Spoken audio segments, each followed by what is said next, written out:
So I want to talk to you today about the People's Party. Now, I was involved with the People's Party. I was on their advisory council along with Cornel West and a lot of other great people. And then last year, I remember I mentioned on the show that I had stepped down because of lots of reasons. One of them was I knew people would use me to discredit the People's Party. So I wanted to separate myself officially from them so I could still advocate for them, but that they couldn't use me to smear them. And plus, I was too busy to actually take an active part in the building of a party, which takes a lot of time and effort. The guy who is doing that is our next guest. He's Nick Brana. He was Bernie Sanders' National Political Outreach Coordinator in 2016.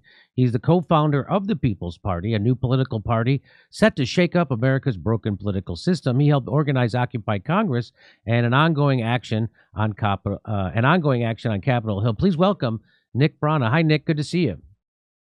Hey, Jimmy, good to see you. And thank you, by the way, for making everyone at the People's Party watch your segments on mandates and the social credit system that it's leading to with Max. A lot of people need to see that. Okay, fantastic. Well, mandates just, we don't have to get into that, but they don't make sense. And everybody knows the reason why. From many different perspectives, one of them medical, one of science, but also social and from a worker's perspective and all that stuff. But we're having you on today, Nick, because there's been some accusations leveled at you. Now, how it goes when you get to the left of the Democratic Party. There's a playbook on how to take you down. Now, so you've been accused by people of a kind of sexual harassment, right? Is that correct? Can you tell me what's going on? That's right. This is a part of this. I mean, this is the playbook that's done, essentially. We've seen it with Julian Assange. We've seen it with the New York mayoral candidate, Shahid Buttar. This is done. You warned me. Lee Camp warned me. So many people have warned me that this eventually happens if you challenge the establishment long enough.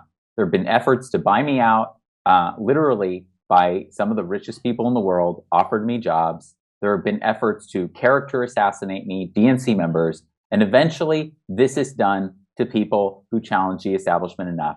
It was done to you. It's been done to so many people. And so there was an effort inside the People's Party as well to do this to me. And it's situated in a larger effort to really turn the People's Party in a more liberal direction that opposes mandates, that is okay with having Democrats run our national committee, our state committees. And in fact, when others express opposition to that, really, this was used to try, these allegations against me have been used to try to take the party in a much more liberal direction as opposed to a populist direction, whereas the majority of the party is solidly populist and I believe is in favor of coming out against the mandates. So you're saying this is politically motivated by people inside the party. This accusation is over politics. And so what action was taken? So is there some kind of internal process that happens when someone makes an accusation like this? Absolutely. There was. And so the individual who accused me brought her complaint to the board, and the board convened the board of the People's Party, the National Coordinator Circle. They convened an investigation. This is our process, worked with our general counsel on this. That investigation, within a couple weeks, they took testimony from myself, from the individual accusing me. They also interviewed the two of us. They examined the evidence. And within a couple weeks, they had concluded that, in fact, this was politically motivated and that there was no evidence. And later, she even admitted that she had no evidence to back up the claims. And they called it a coup attempt. That, of course, there were a couple of members of the board who were opposed to how I was leading the party and had a more liberal vision, along with contractors who were working with us, had a more liberal vision for the party, as opposed to the populist vision that the majority of the party had and that I had. And that was what motivated these allegations in the first place. And these board members who helped facilitate and help conspire to create these allegations with her, with my accuser, they had expressed a long-standing interest in getting rid of me or replacing me. And so from start to finish, this has been politically motivated. It was supposed to conclude within a week or two. It didn't. It was extended when they realized there was no evidence. It was extended over the course of several weeks, over the course of months, and ultimately culminated in an attempt to remove me and other members of the national leadership and dozens of delegates from the party, populist delegates, for political disagreements with this other group. So you're saying that you wanted to make a populist party. They had a different idea. They wanted to make it what it sounds like, Democrat light, right, of a party. And they were against certain things. They were for mandates, and they were against things that were at the core principle of the party. And so now I'm reading in the statement that you released, and it says here that the accuser's original complaint had not even used the word sexual harassment. What was the original complaint about then? That's correct. It was the members of the board who had a political opposition to me who, in fact, gave it that term, sexual harassment. And later, the allegation was even escalated by her because she changed her story, as members of the committee later told me. Every time that they spoke with her, one of them said, quote, "Every time I speak with her, she tells me a different story. Every time I speak with you, you tell me the same." Another member of the committee, a 3-person committee who was brought together to investigate, that concluded that, in fact, there was no merit to these allegations, found dozens of inconsistencies in her own statements. This is what happens to people who challenge the establishment, who challenge the power authority over enough time. This is what inevitably appears to occur because the establishment, we've seen it against so many candidates, so many leaders of movements, the establishment will weaponize any kind of identity or any kind of allegations of sexual harassment against people who are trying to challenge the establishment. Well, it is a playbook. It definitely is. There's no doubt about it that's a playbook. If you get to look what if you get to the left of the Democratic Party, their playbook is you smear them. You call them alt-right. You call them a white supremacist. You call them racist. You call them a sexist. They did that to, and then you accuse them of a weaponized #MeToo thing, and that's the playbook. That's how it's worked. They did it to Shahid Buttar, that total garbage. They did it in the New York mayor's race. He was accused of groping someone he was dating. So, and then they giggled about it. The people making the accusations giggled about it on television. So this is not uncommon. It happened to me, right? Everybody saw it. Happened to me right out in the open. And so, I mean, they called Bernie a sexist. They called Jill Stein a Russian. I mean, if you get to the left, Joe Rogan endorsed Bernie Sanders.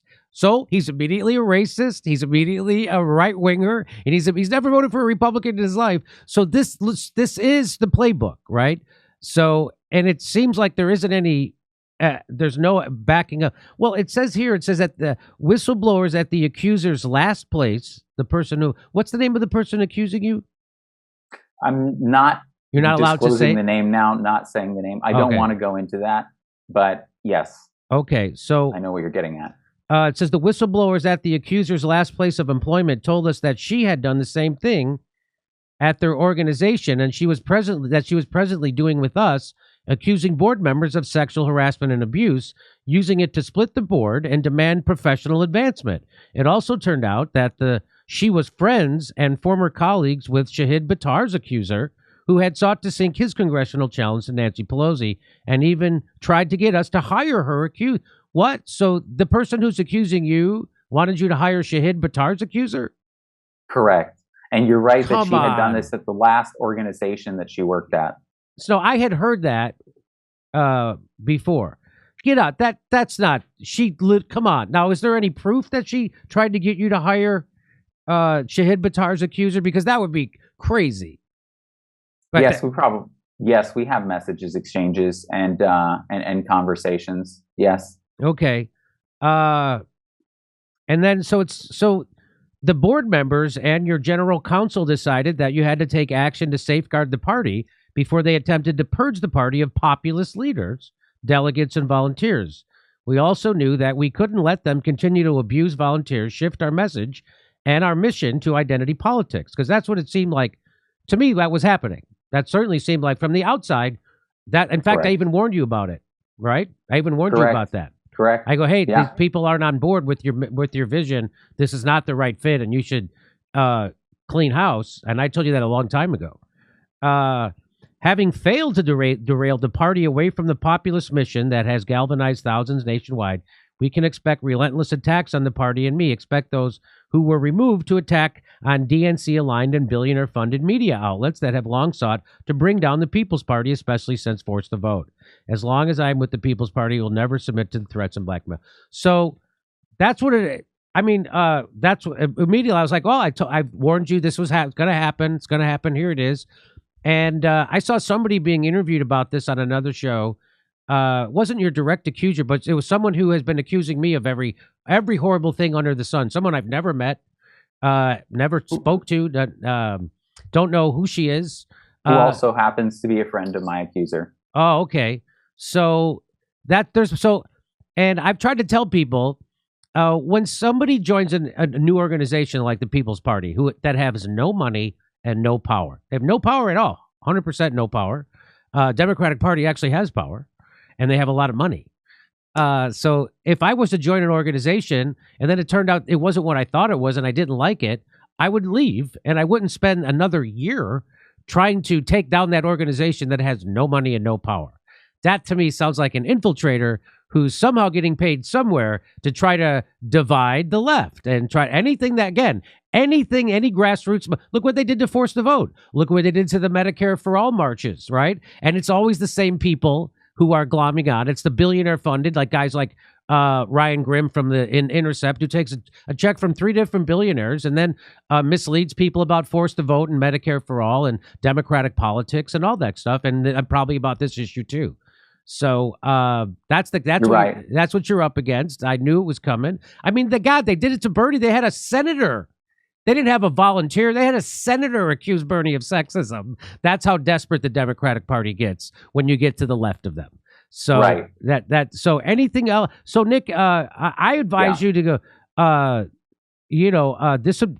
In a sense, I would try to make lemonade out of this. And, once people get to know you as a 3-dimensional human being, I think that's very helpful to them. And they find out that your message is actually attractive. Your message isn't, it isn't Democrat, it isn't Republican, it isn't libertarian, it isn't socialist. It's populist. And it's you're trying, and it's an unbelievably hard lift to start a new party because the 2-party system has designed the rules to squash a third party, right? And so we know that. And so, in fact, they had some more rules in that voting rights thing that didn't get passed that was going to make it even harder for third parties. So it's a big lift, and, tip of the hat if you get it done at all. It's so...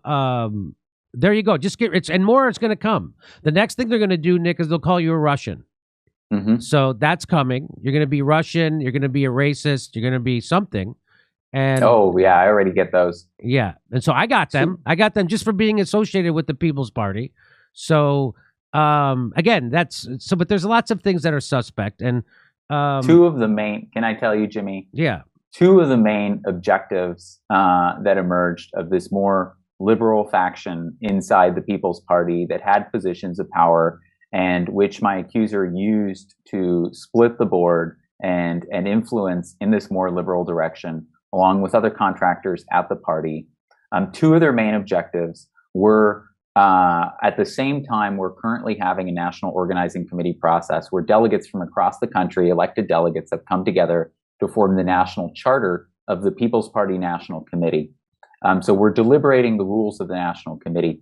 There was a provision that was advocated for and made it in and was inserted into the draft of the charter that would have allowed, if it had not been changed, for Democrats, registered Democrats, to control the state committees in 40 states. Every seat in 40 states, registered Democrats, while we're facing, of course, as a new party, massive attempts of infiltration. There's a history of infiltration of new parties. Ralph Nader talks about it. And it would have allowed Democrats to hold a super majority on our national committee. And that was outrageous to the majority of the populist delegates who voted it down resoundingly. So, you know what? I just remembered they even did this to Cenk Uygur. So when Cenk Uygur ran for Congress, they were smearing him left and right as a sexist. Do you remember that in the LA Times headline? And Bernie Sanders had to withdraw his endorsement of Cenk Uygur. Do you remember this? This happened to Cenk Uygur. Yeah. And then Cenk Uygur turned around and did it to Jordan Sheridan. He accused him of rape, or not, he didn't do it, but he was falsely accused of rape, and he got fired. He lost his job over it. Remember that? Remember when that happened? It was so ironic.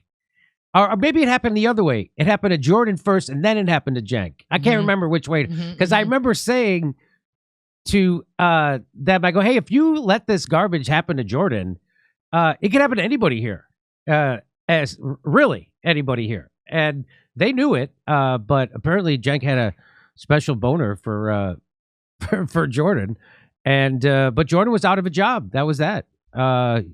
He was. And you would think he had sex with a woman, and the woman accused him of rape, and that she was employed by him, right? And so I mean, so this happens, goes around. I mean, this is not a new. This is and you would think go ahead. That would have made Jordan more objective or more critical when he hears such a story. But Jordan has been the primary one attacking me, and so I look forward to speaking with him. I look forward to speaking with him in the next day or two. Oh, okay. Absolutely. Well, good. Oh, good luck. I'm sure. I'm sure since he's brought on a couple people who have really only tangential knowledge of any of this, I'm sure he'll be happy to bring someone on who actually has direct knowledge of it. All right. Well, I look forward to that. I'm sure I hope that happens. I hope you have a nice interview over there. So Jimmy, let me ask you this question. Yeah. So how many members are on the board, and how many members were removed? Currently, there are 5, and 5 were removed. So there were 10, and so it sounds there like were 11. So there were 11. So you got rid of little less than half the board. Right. That's right. So how does that happen? Who has the power to do that? Well, what happened is actually referred to. We had a majority, as I said. We had 11 out of. So you had 6 out of 11. 5. So exactly. Okay. And what happened is that we discovered, or certain other members of the board raised to me with serious alarm and to our general counsel when they discovered that there was a plan to, in fact, remove me and remove other members of the board and remove delegates, the delegates who had specifically opposed them in this provision that I described earlier that would have allowed Democrats to overrun and control our state and national committees. So they wanted to remove them, remove me, remove populist leaders from states across the country in the National Organizing Committee. And the other thing that had really set them off and really upset them and really set their sights on removing me and these other populist leaders across the party in delegates to the National Organizing Committee was our support of a membership vote on whether the party should come out against COVID vaccine mandates. So they were very opposed to that. I proposed bringing it to the membership, saying this is the People's Party. It is outrageous, the idea that we wouldn't allow our members to decide an issue that is the issue that is essentially the number one populist issue in the world right now. There's the largest populist movement in the world right now is on this issue. Right now, there's essentially a revolution happening in Canada around this issue, and many other countries revolting around it. You talked earlier with Max Blumenthal about what it's being used to usher in a social credit system. So we wanted to put that to the membership, and they were highly opposed to that. And it was another reason that they tried to remove me. And so that's why I'm happy to share tonight and announce tonight that, in fact, the People's Party will be going ahead with that membership vote, and members will be heard, and they will have the chance to express themselves. And this party is going to be doing what the membership decides in terms of taking the position against or for or staying out of it for COVID vaccine mandates. And I have a strong suspicion that our members are going to be against these mandates and everything they're ushering in. Okay. So again, I say this, your party is in its infancy. The deck is stacked way against you getting anything done. Have you had any successes against these odds? What can you name any? Yeah, last year we got on the ballot in Florida. This year we got on the ballot in Virginia. We also You can register as an official People's Party member in many different states. In California, I believe you're registered Yes, as a member of the People's Party. You can register as in the People's Party here in California. Yep. Right. So that would be, and people don't know how hard that is to get on the ballot. I mean, that's the big part. That's what the two-party system does. They block you from getting on the ballot, and then if you actually do manage to get on a ballot, they're going to take you to court. And then they want to keep you tied up in court. And so when Ralph Nader ran, he was spending all of his money instead of campaigning. He was spending it on lawyers fighting for ballot access. And so that's how they get you. And so people make a big deal. Is your father the treasurer of the People's Party? He is, yes. And people say that's a problem. What do you say to that? I say, haven't we had enough problems with infiltration and disruption that we want somebody who we can trust in that position? And also, to anybody who has a problem with that, we are legally required to report all donations and expenditures over $200 to the IRS. And so feel free to go look it up. We even put it on our website. You can find it anywhere. So anyone who has a problem with that, go dig through the financial records yourself. Okay. And those are available, right? Where can people find those financial records? Available to all. They can go to the IRS, or they can go to our transparency page. Go to peoplesparty.org. Under the About tab, you'll find transparency, and there you'll find the link to the IRS. So have at it. Okay. All right, Nick. Well, good luck with this unbelievably big task you've put on your shoulders of trying to build a third party in a country that most of the people have. First of all, half the people want one. Over half the people want a third party that's viable. But for some reason, the other half of the people who vote all the time think it can't be possible. Like they go, well, you can't vote for a third party until there's a lot of people already voting for a third party. Well, you have to start somewhere. Right? You can't wait for someone else to get. So you got to do it. So I've been telling people that it's time that if you're a Republican or if you usually vote Democrat or Republican, it's time to withhold your vote from those parties. It's time to do it, and that's what gives you real power. And they're never going to come around to your way of thinking until you show them that you're willing to withhold your vote for them. And that's not me talking. That's Lawrence O'Donnell talking. He used to be chief of staff for the guy who ran the Senate. So they know that. I mean, that everybody knows that that's the thing. And they can't have people vote outside the two-party system. The biggest voting bloc in America is the 100 million people who don't vote. The next biggest voting bloc of people are people who consider themselves independents, right? So you think there'd be a chance for a third party in America because most people want it, and most people aren't represented by those two parties. But again, the deck is stacked against them. So good luck to you, buddy. And I look forward to them calling you a Russian. We get it already, but I guess that'll be the next focus. But I want to say that in the big picture, we have an opportunity going into 2024 to, as a populist movement, really come together. This issue of opposing mandates is one of the things that really brings together the left and right. I was at the anti-mandate protest in DC. It's an incredible coming together of left and right. There is an opportunity, because the traditional political lines are breaking down, an opportunity to really put forward a populist presidential candidate in 2024 and make a serious challenge to this establishment. Joe Rogan is getting way more views and downloads than the establishment media. And at the same time, like you brought up, there's 2/3 of Americans who want a major new party, half the country who's independent. Joe Biden has record low approval ratings, and people have never recovered essentially from the last two economic depressions. So there's a serious opportunity, and it's incumbent upon us to do this outside of the established. Not going to happen in the Democratic Party, not going to happen in the Republican Party. They'll shut you down in the primaries like we saw with Bernie. So it has to happen outside, and it should happen in tandem with action, as we believe in the People's Party. But it really is up to us to get our act together as a populist movement, left and right, come together, set aside what differences we have, and really take down this oligarchy that is crushing us. I'm with you. Good luck, 100%. All right, Nick Brana from the People's Party, ladies and gentlemen, peoplesparty.org. Hi, everybody. We're doing stand-up comedy dates in Los Angeles on February 26th and March 4th. And March 22nd and 24th, we're going to Houston and Dallas, Addison, Texas. Go to jimmydorecomedy.com for a link for all our tickets.